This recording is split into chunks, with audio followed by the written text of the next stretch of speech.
जो isothermal process होता है, आइसोथर्मल प्रोसेस का मतलब हुआ कि भाई इस प्रोसेस में थ्रू आउट टेम्परेचर कांस्टेंट रहता है।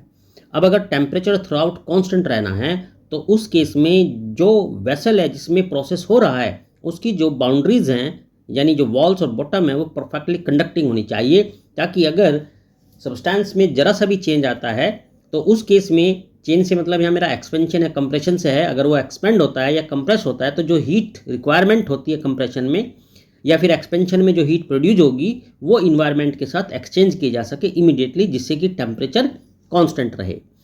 अब दूसरी बात क्या होती है कि इसके लिए जो वॉल्स है वो परफेक्टली कंडक्टिंग मटेरियल से बनी होनी चाहिए, लेकिन परफेक्टली कंडक्टिंग मटेरियल कोई होता नहीं है। तो इसलिए फिर क्या होना चाहिए कि ये जो प्रोसेस है वो बहुत स्लो होना चाहिए। तो इसलिए जो स्लो प्रोसेस होगा उस केस में जब चेंजेस आएंगे, यानी अगर कंप्रेशन होता है तो जो हीट प्रोड्यूस होगी उसको इतना टाइम मिल जाएगा कि वो इन्वायरमेंट में चली जाए और टेम्परेचर कांस्टेंट रहे। और अगर आप एक्सपेंशन करते हैं तो हीट की रिक्वायरमेंट होगी तो इन्वायरमेंट से सब्सटेंस में एंटर करेगी, जिससे कि टेम्परेचर कांस्टेंट रहेगा और टेम्परेचर चेंज नहीं होगा।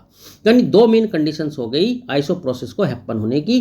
पहली कि भाई या तो परफेक्टली कंडक्टिंग वॉल्स होनी चाहिए, दूसरी अगर परफेक्टली कंडक्टिंग नहीं है तो प्रोसेस जो है बहुत स्लो होना चाहिए। इसलिए जहाँ भी किसी प्रोसेस में स्लोली वर्ड आता है तो इसका मतलब वो क्या है, वो आइसोथर्मल प्रोसेस है।